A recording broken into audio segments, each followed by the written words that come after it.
Hey guys, welcome to the video for you guys. In today's video, I'm going to show you how to calibrate your iPhone battery so that your iPhone battery health and life lasts longer. Now, on your newer iPhones, battery calibration is a process that's already built in, which Apple addresses starting with iOS 14.5 or iPhone 11 or newer. But there is another process you can follow that can actually help recalibration of your battery so that it performs the best. So by default, you shouldn't have to do this, but if you do want to do a battery calibration, you want to follow this process.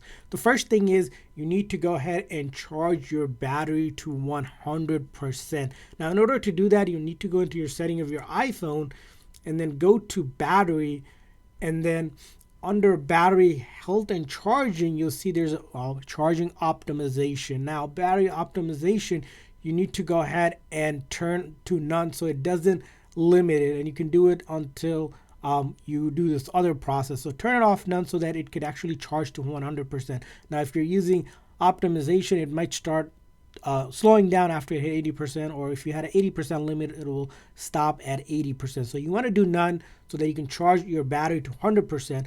Now, once you have charged it to 100%, unplug it from the charger, right? And then use it until it dies. So it sounds counterintuitive, but you want to keep on using it until the battery is completely drained out, which will at that point shut down the phone. Now, once the phone has shut down, do not charge it right away. Give yourself about a few hours. I would say at least 3 hours minimum, but if you can do it overnight, if you do this process in the evening, if you leave it overnight and then the next morning or after the 3 hours or so, charge your phone to 100% this time around, because it's dead and you want to charge it up.